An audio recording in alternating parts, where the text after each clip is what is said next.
This is the Jim Norton Show. How uncomfortable was Jeffrey Tambor when I mentioned the Ropers intro? I think I said this a couple weeks ago. I have to tell people in my own personal life that I repeat myself sometimes just to kind of let me know that I'm doing it, because I'm a redundant ass and I don't realize I'm doing it. So people always politely will cut you off, like when someone starts to tell you a story that you've heard before. Like, I went to the Soviet Union, and it's a long story with a fucking moderately entertaining payoff.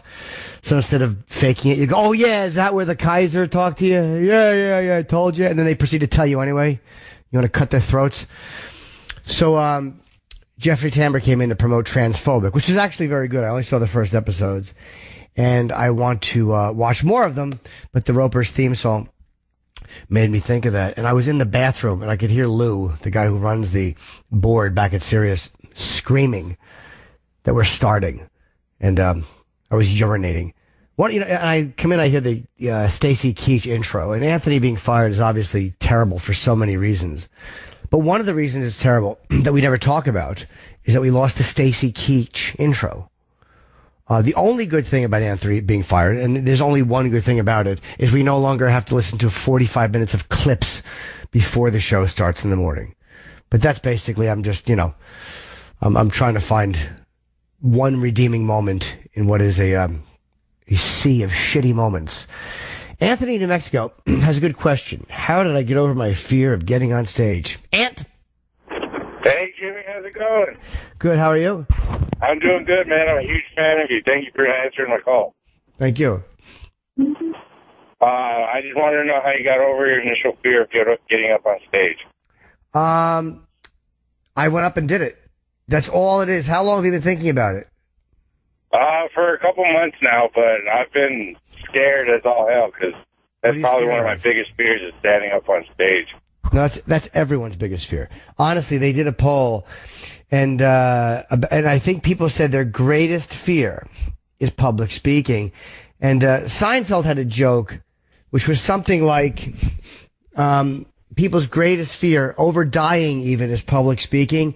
So at a funeral, people would rather be the guy in the coffin than the guy giving the eulogy, which was a funny line, but it's the truth. People are very, very scared, I guess, about looking bad, or we're going to make fools of ourselves. We forget how that little thing, we all think like, I don't get embarrassed very easy, but we all get embarrassed very easily.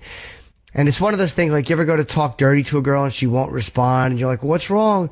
And she's like, well, I'm afraid I'm going to sound bad. I'm going to sound stupid. Well, it's the same thing we're afraid of. The only thing you can do to get over your fear of performing is to get up on stage and perform. You're never going to wake up with that fear just gone. It doesn't happen that way. Are you there? Yeah, oh yeah, I'm here.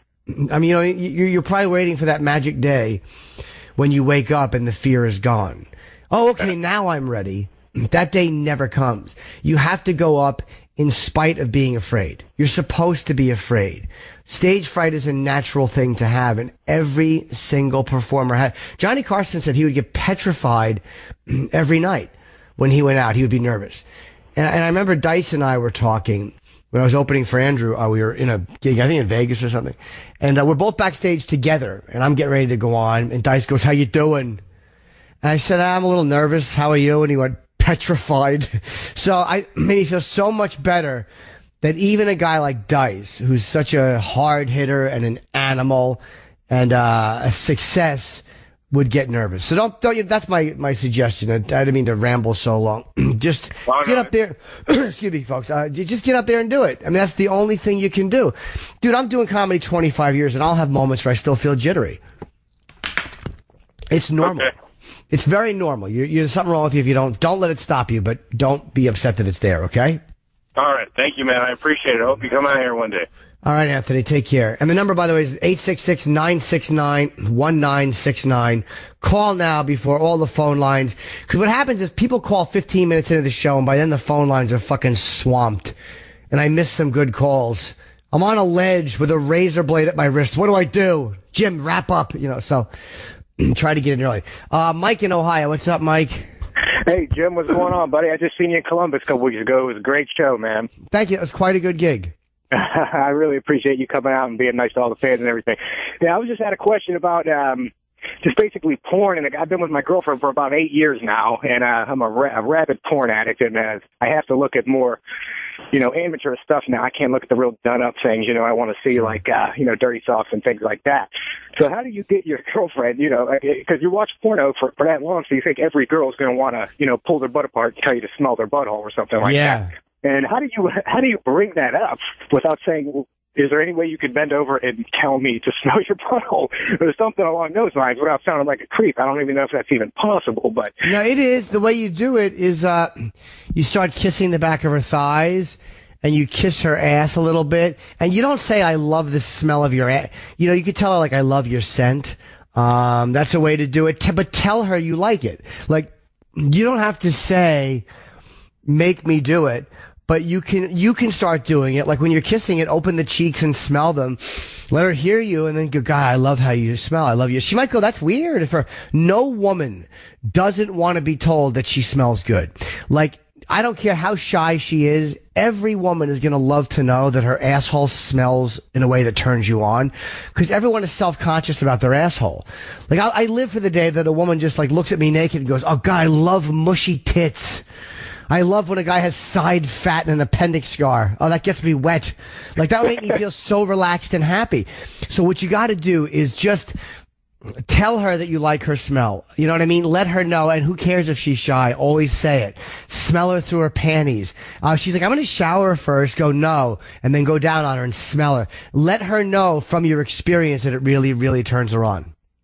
Yeah, that's a really hard thing to do because most of the girls, I even think you see on TV, these guys just pull their pants down right away and start going at it. And, girls, they take shits while they're at work and stuff, and you kind of want to be in the moment. You don't want to have to wait because, she's the type of girl, like, you want to eat my ass? Go ahead. I just shit 4 times during the day. She's not going to fucking say anything.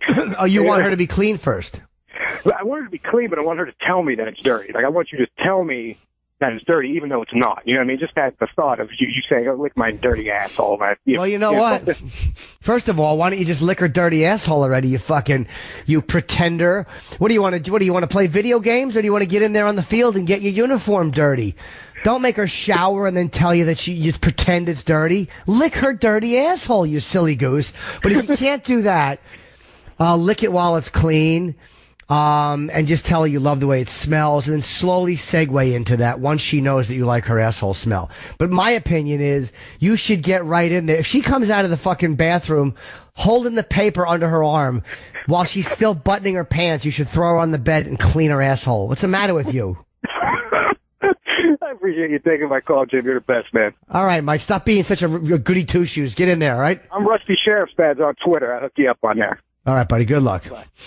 Chris in Massachusetts just got back from Iraq. Oh, hey, what's up, Chris? You lost your sense of humor. What's up, man? Yeah, I don't know. Like, I went away to combat, and, before that, I was that kind of goofy guy that walked into the room, and, people be laughing and having a good time. And I was gone for 2 years, and I came home, and everything's darker. My humor's darker. Sure. Well, your sensibilities probably changed drastically. Not just with humor, but you probably notice it with humor the most when you come back from such a scary situation. It's called gallows humor. And it's why when it comes to humor, I never think that anything's off limits with humor. Like, we have moments of good taste. If you see a guy in a wheelchair, I wouldn't walk up and go, hey, nice legs, But right. When they said when cops were pulling, and I remember reading this, when they were pulling corpses out of John Wayne Gacy's basement, it was so horrific and such a terrible, terrible thing they were doing. They were cracking jokes. Right.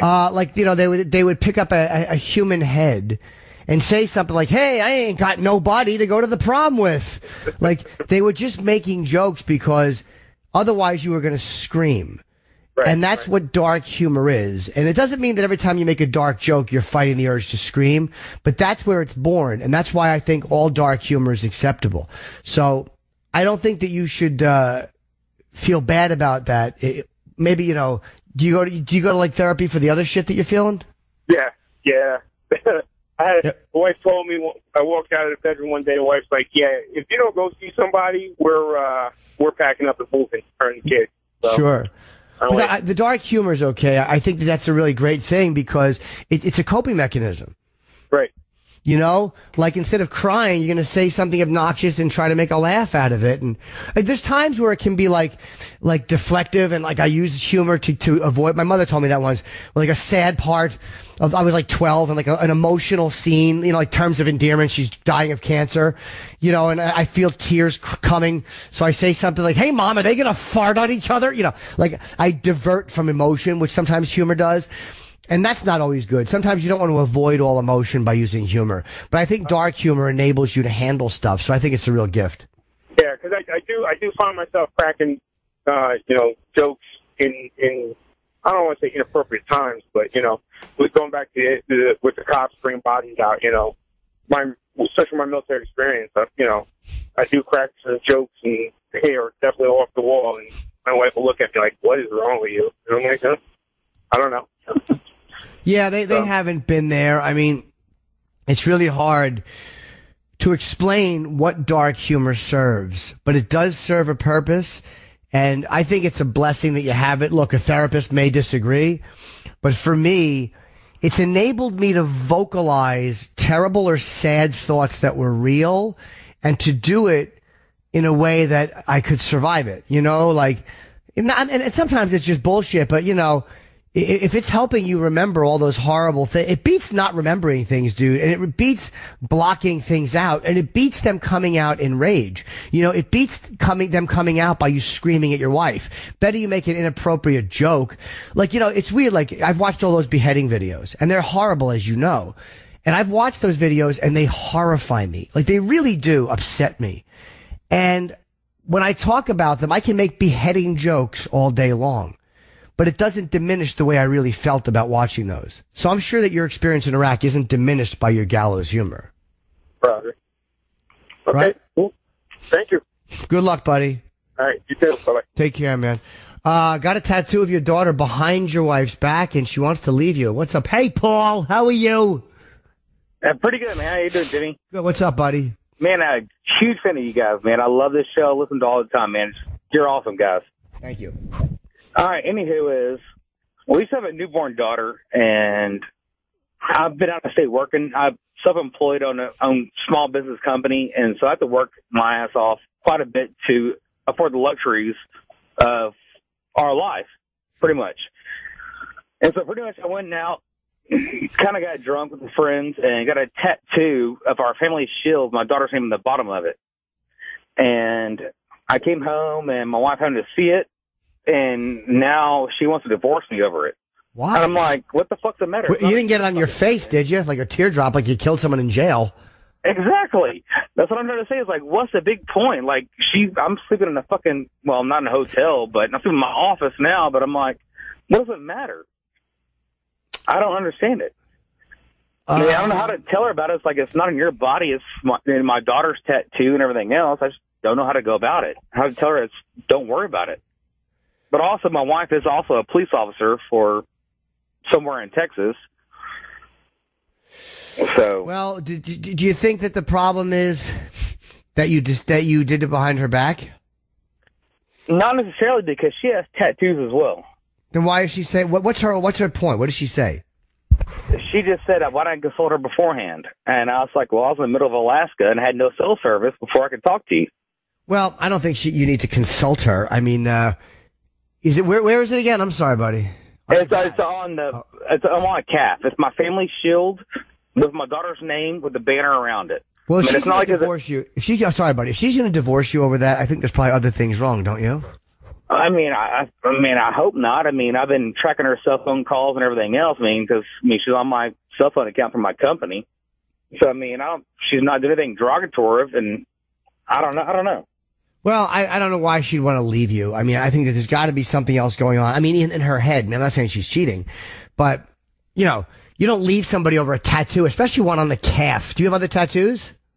Yeah, I have 4 other tattoos, but see, I'm like in the business aspects. I'm a self-employed person, so all my tattoos that I have, they cannot be seen because I always wear long pants or khakis or blue jeans. I have 6 tattoos, but none of my tattoos can be seen because I'm a professional. Does she consult you before she gets them? What's that? Does she consult you before she gets them? No, she already had hers before we met. Does she feel like, look, you changed your body and you didn't even talk to your partner about changing your body? Well, I mean, but it should be an issue, though? I mean, it's my fucking body. Well, she has to look at it and she has to fuck you. I would say this, it shouldn't be a divorce issue, but she might have a point going like, look, I mean, we live together, I'm your wife, you could have told me you were, it's almost like if she wanted to get her fucking septum pierced, or her clit. Not that it's her body. I'd be cool with that. You might be, but she should at least have the courtesy to go, look, I want to get my clit pierced, and being that you fucked me, how do you feel about that? You know, I'm not saying that you have to listen to each other, but maybe talk to each other first. Maybe she's just mad that, God, you didn't even talk to me. Like, I know it's your decision. I don't know. I mean, I don't know your wife, but, you know, I don't think she's going to divorce you over, if she divorces you over a calf tattoo, then she's fairly awful to begin with. But, I pay all the damn bills and everything else. I mean, she makes like a lousy, you know, like $45,000 a year, and I make over 200 plus. And she's trying to divorce me over this shit. Just like, well, that's her excuse to fucking make me over fucking. But now my cousins and my family is telling me is she's doing this because now she has a reason to divorce me, to take, you know, my money and everything else, to divorce for child support and everything else. Well, that's what I'm saying. Maybe there's something else going on. Here's what my suggestion is. Find out what else is going on. Because I can see if she was pissed at you for this and said, hey, what? But to divorce you is like that's an excuse. So talk to her and see why she really wants to divorce you, okay? Because I think that's the problem. Cool, then, man. You need to come to Houston, man. All right, but I'd like to get back down there. It's been many years. All right, man. Well, we look forward to seeing you sometime. Thank you. Thank you, Jimmy. All right. Greg in Boston, want to have another guy in for a three-way with your wife. What's up, Greg? What do you say there, Jim? Hey, buddy. Do you want to just have a threesome, or do you want him to cuckold you? No. I mean, I don't want to get involved with the other dude. No. I mean, cuckolding doesn't always involve male-on-male action. It means you could just want him to fuck her in front of you, and like, kind of you're humiliated by that.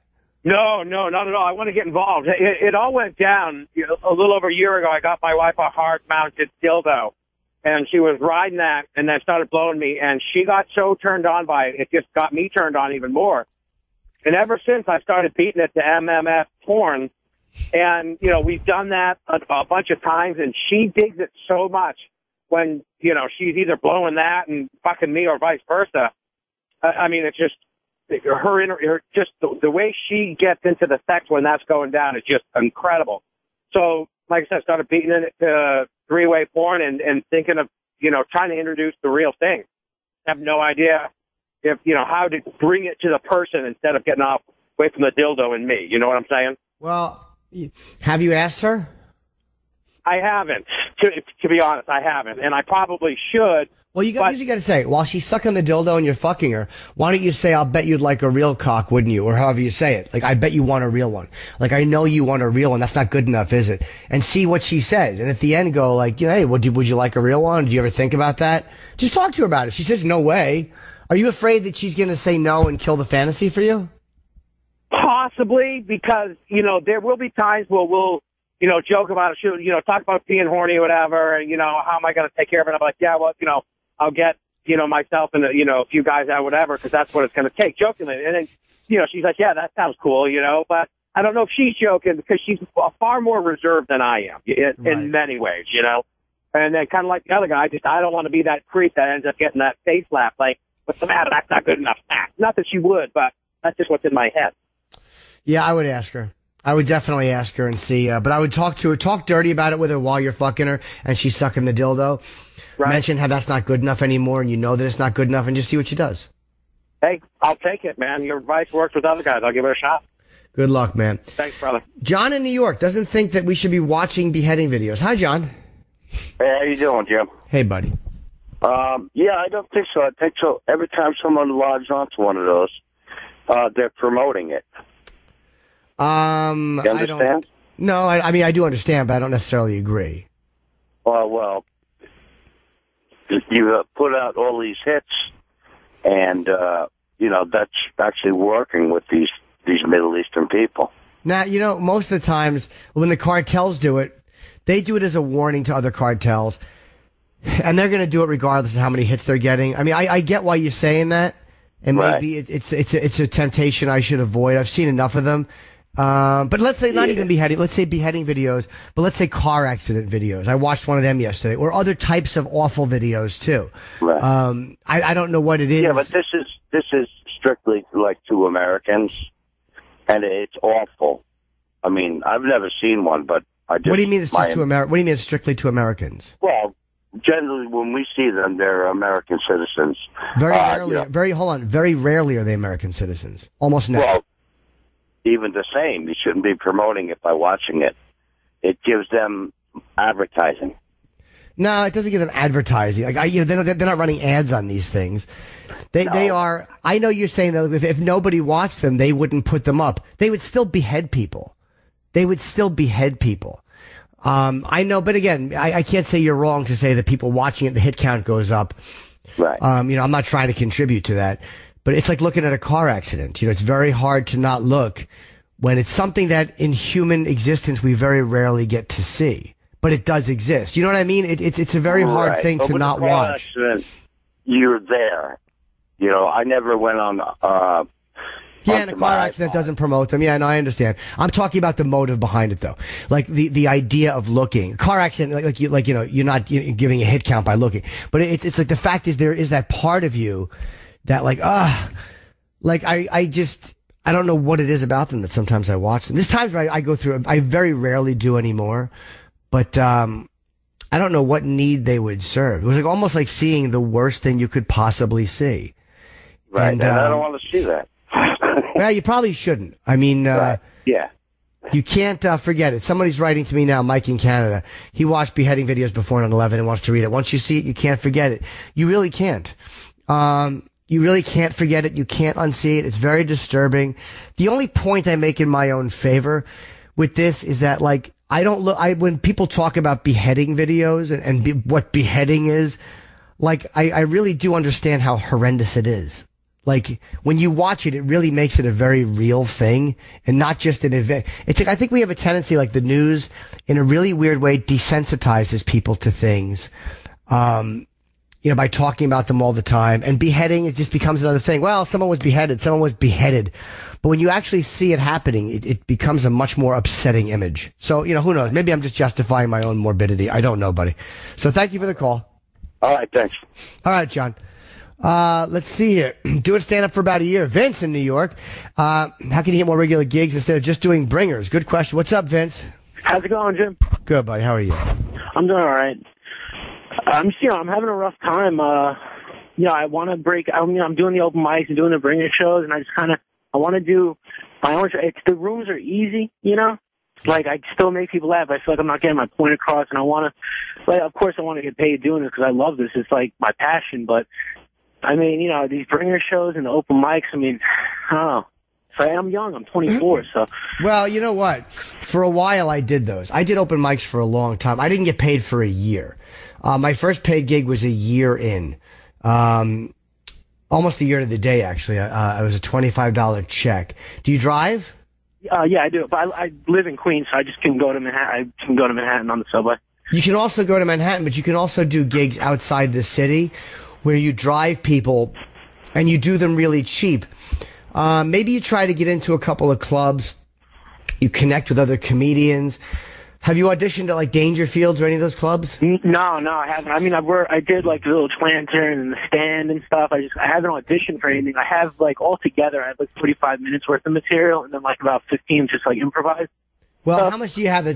Never want to overestimate your material. After a year, how much legitimately good material do you have? I think it's good. It's odd. My influences are obvious. I'm still in that weird phase where my influences are pretty obvious.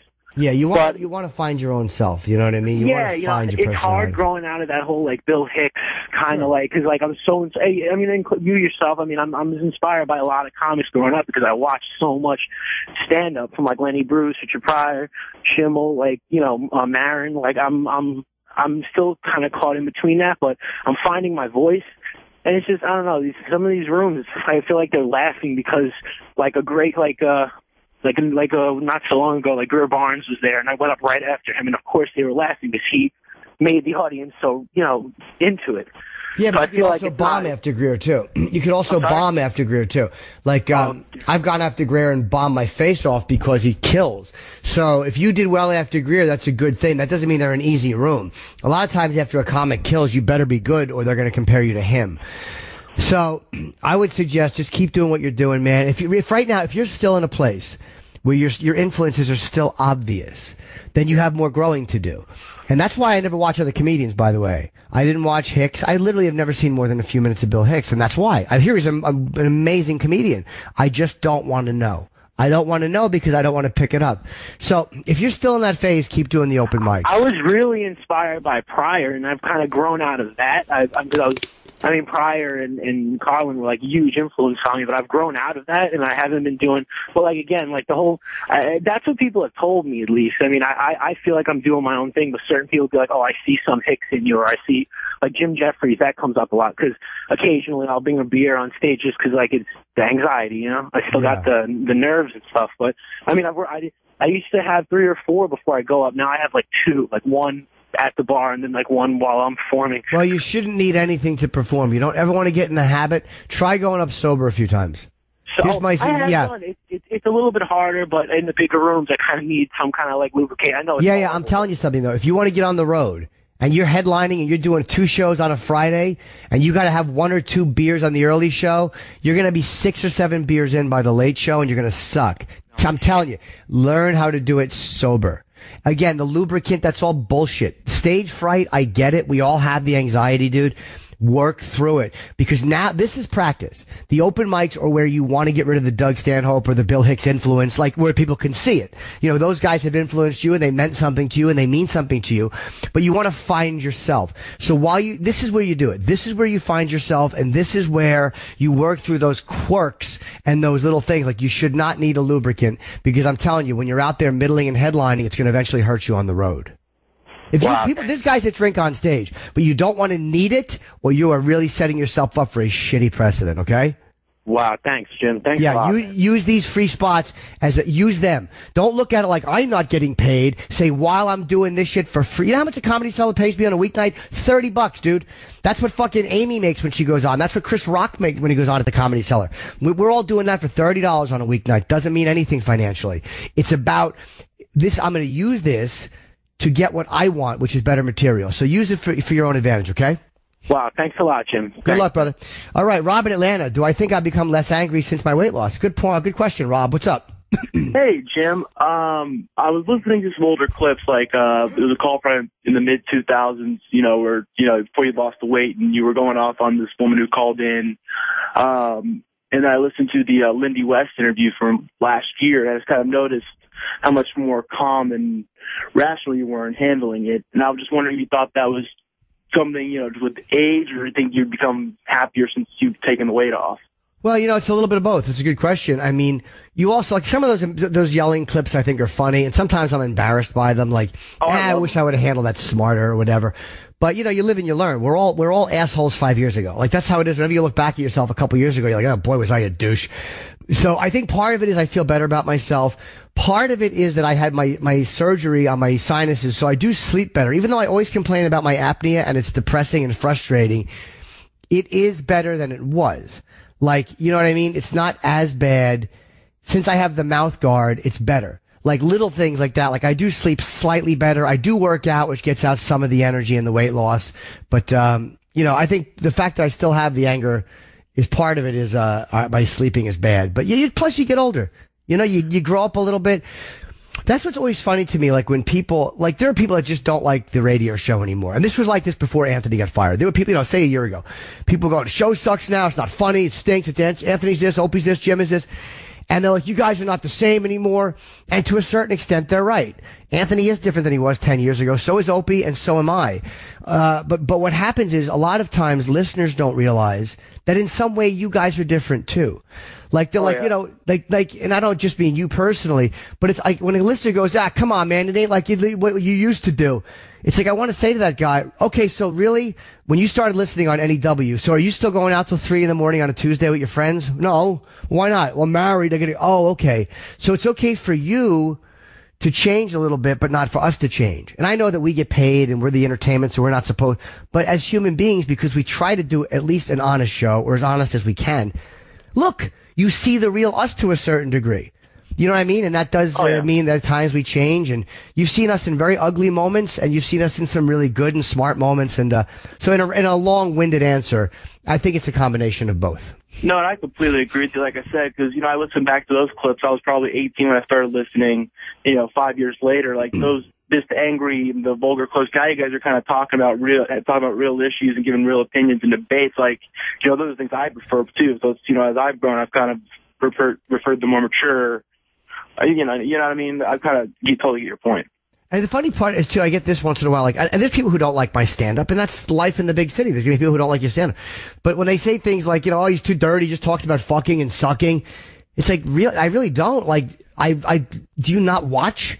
Like, I'm talking about the school shootings and the press, and I tie in my own perversions and stuff with that because that gives me a right to talk about it. But, sometimes when you change, other people also still address you like you were a couple years ago. And with Lindy West, I'll say this. I didn't dislike Lindy West. I actually liked her. I mean, I didn't like her point of view. I thought her point of view stunk because we didn't agree. But she was just a person representing that point of view. What was I going to do? Yell and scream at Lindy, have that audience hate me, look like an asshole, not represent my point, and then there's still a million people who feel like Lindy felt. It wasn't like she was the only one. So sometimes when you're talking to someone, you got to realize I'm only talking to one person who represents what a lot of people are already thinking. That was actually my other question. I kind of noticed that, she did come after you and she called you a dick a couple times. No. She was saying, angry once. I'll tell you why. When she said you have the right to do it, I have the right to call you a dick. I don't know if she was saying, Jim Norton, you're a dick, because I think I don't do rape jokes in my act. The rape joke stuff she was talking about was more tosh. So I think sometimes you say, hey, look, you got the right to go out and do this, but I got the right to call the cops. You're talking kind of a collective you. But I don't know. I didn't take that personally at all. I didn't take it like she was attacking me at all. All right? Yeah. Be good, my friend. Thank you very much for the call. Thank you. All right. Let's see. Tony in the Bronx still has a thing with the girl at work trying to break it off. What's up, Tony?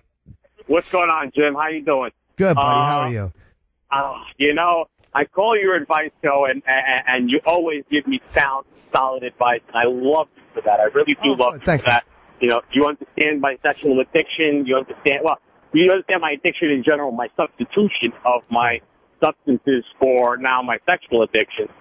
And, the relationship with this girl is kind of winding down. Okay. Like, the thrill is gone a little bit. It's like that magic that was there.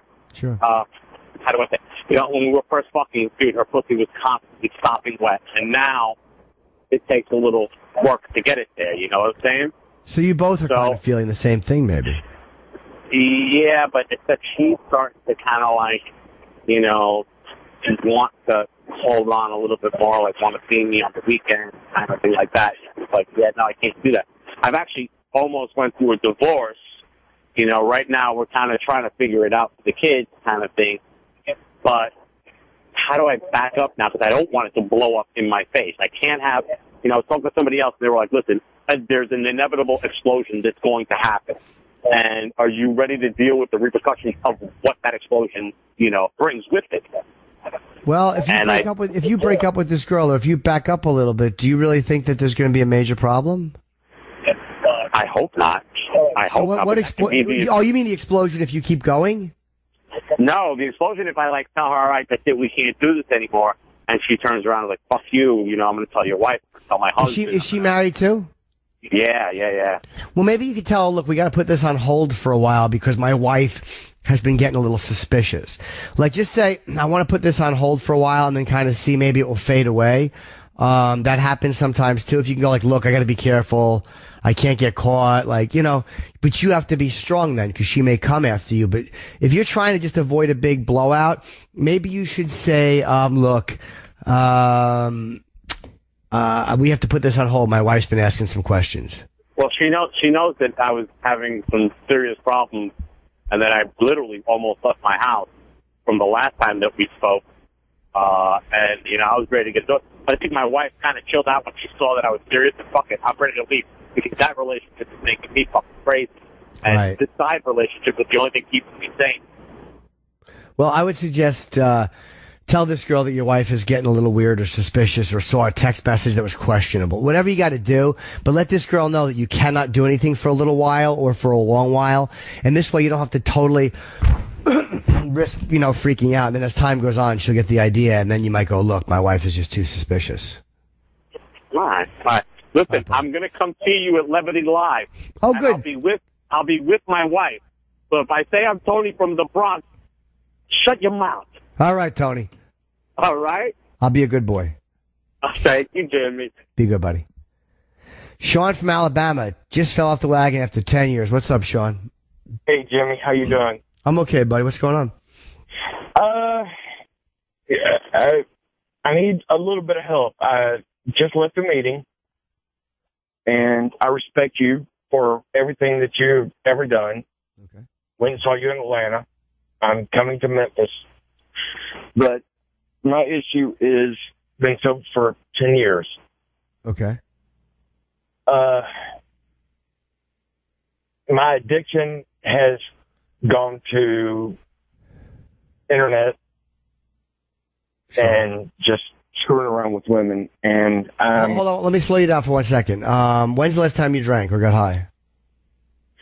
About 18 minutes ago. Okay, you sound a little bit. So listen, now you went to a meeting today, and you still chose to pick up. So you're in the middle of a relapse or a bender, however you want to call it. How long ago since your first drink in the relapse? Just a while ago. Wait, is today the first time you drank? Yep. 18 minutes ago, you just drank for the first time in 10 years?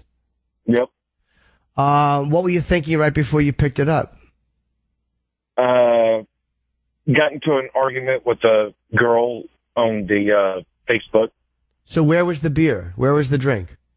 I went and got it. Okay, so you had that time while you were driving, instead of calling somebody in the program, like you know the process that you went through. And they say a drink is the end of a slip, not the beginning of one. So you're probably setting yourself up for this in some way or not. There's something you were missing in your foundation. And then this happened. And it could happen to any one of us, man. Why don't you call somebody who is local and can take you to another meeting tonight? Like, don't feel like you blew it and you have to go out and now just drink and get high until it runs its course.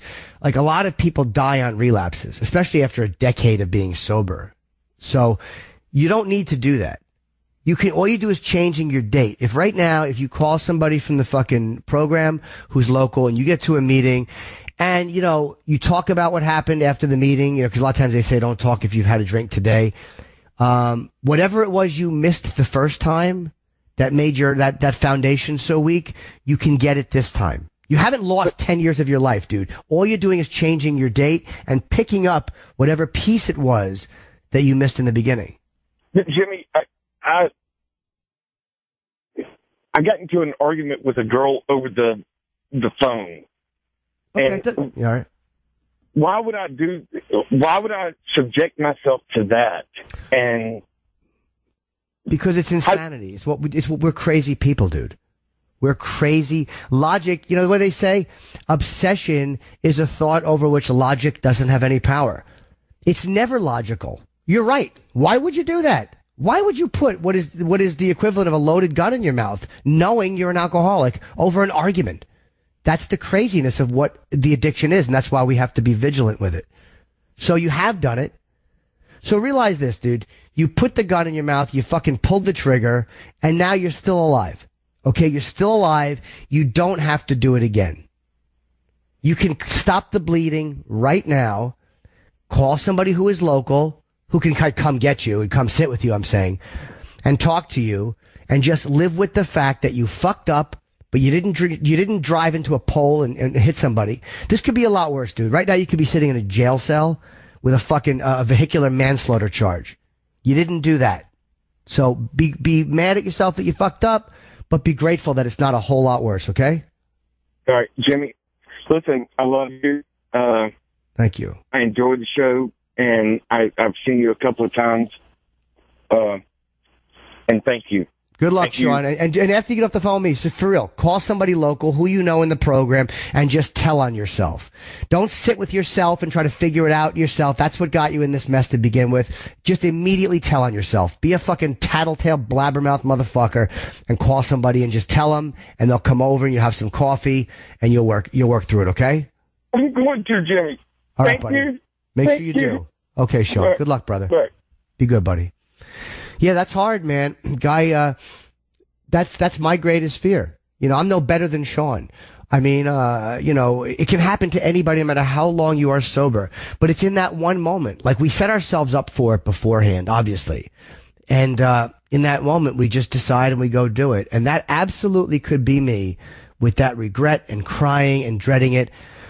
But again, you know, he picked up the phone and he made a phone call. He fucked up.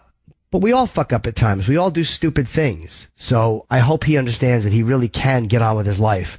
And that's going to help other people, by the way. The fact that you fucked up after 10 years, you will eventually come back and you'll be telling that story and you'll be picking up your 1 year piece and you'll be helping somebody else who's thinking of doing it. So it's not a total loss, buddy, okay? So let's see here.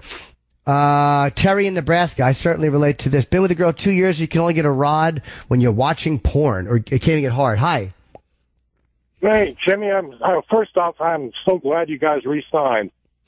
Thank you. Yeah, it was hard, man. It's a hard decision, but look, we honestly, and I'm not saying this to give the politically correct answer, we both want Anthony to come back, and there is a place for him to come back to. And you know, I want Anthony Cumia back on the radio very, very badly. I love Anthony, and we miss him terribly. Yeah, I'm right there with you, brother. Hey, man, yeah, like you said, man, sometimes I'll be watching porn just to get myself excited. Sure. To go be with my girlfriend, and then while I'm laying with her, Jimmy, I'll lose my erection and I can't get back. It's just, I mean, she's all pissed off, and when she leaves the house, I mean, I can beat off and be done within 2 minutes. Dude, this is how crazy I am. I so get this. I've been on dates and like turned down blowjobs just to go home and jerk off thinking about the date. Like, that's how addicted to jerking off in porn I am. So I get that. The only way to do that is you got to detox yourself off porn for a little while. Like, if you stop watching porn, and it's hard, it's really hard.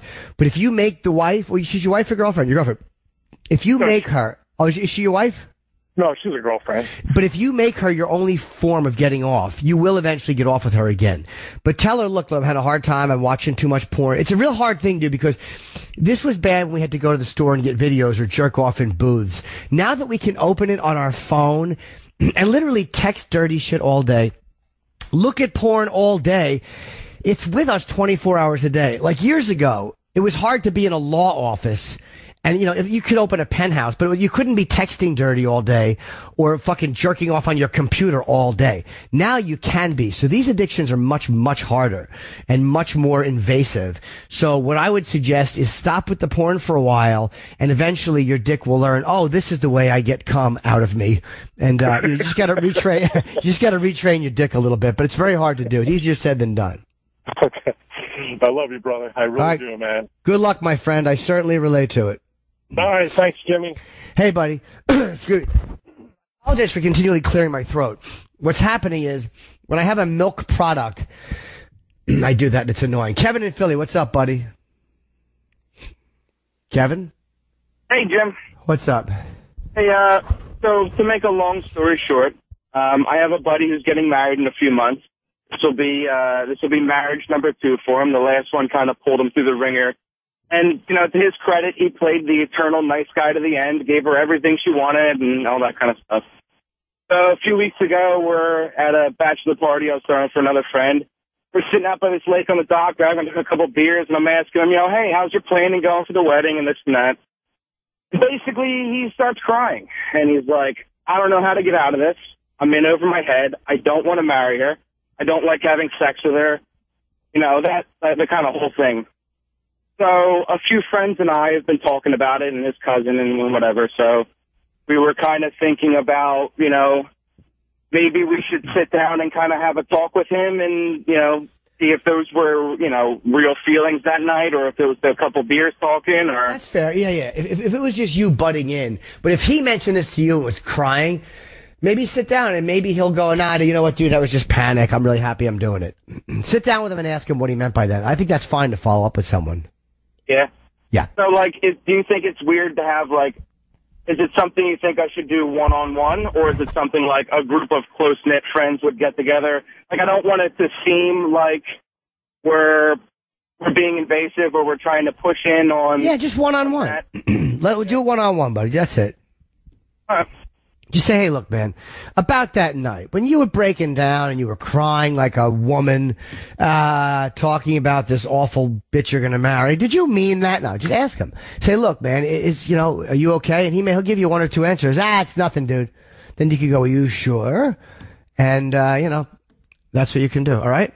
Because we had something like that before where when he first started going out with her, we all I guess we kind of ganged up a bit, saying that we didn't like her and she was not right for him and that kind of stuff. Yeah, you don't want to do that again. You don't want to do that. He got a little bit kind of pissy about it. Of course he did. No, just talk to him one-on-one. And since he's mentioned it to you, now you have the right to mention it one-on-one. All right? Thanks, Jim. Good luck, my friend. Mike in Pennsylvania. What's up, buddy? You want to know why Opie and I signed without Anthony? Yeah. Hi, Jimmy. How you doing? I'm okay, Mike.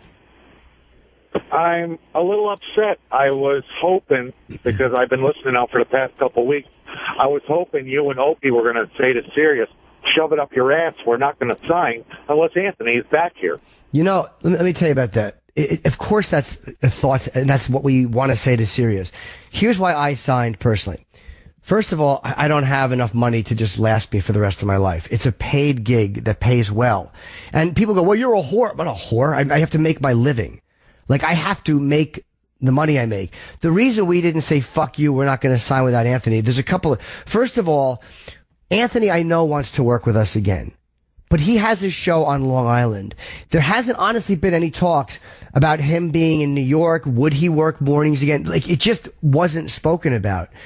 And if we left and said, we're not signing without Anthony, Anthony may say, okay, fine, you can come out to Long Island and do the show here for a couple hours. I don't know what he would have said.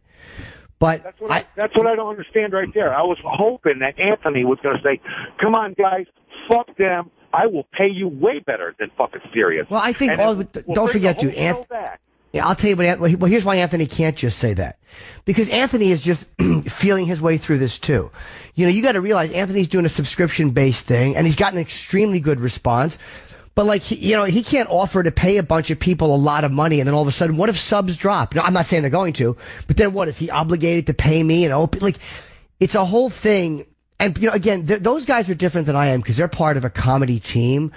And I said this to Opie on the air the other day. I think when you're married and you're in a comedy team, like, I know I have my stand-up and I know I have my own stuff because I had, but when you're part of a comedy team, I really think there is a part where you're like, how would I do as a solo project? And I do think that bands break up sometimes. Now, this was not a breakup. But how many times have bands broken up where they go out and they do solo shit and then they wind up back together?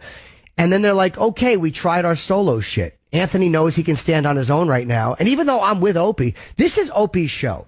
Like, Sirius would have let me walk. Opie was the one. Of me and Opie, it wasn't like, hey, if Jim stays, you're going. Opie was the one that they really wanted at Sirius. So the bottom line is, he wants to see if he can stand on his own 2 feet. And I know Anthony wants to see that too.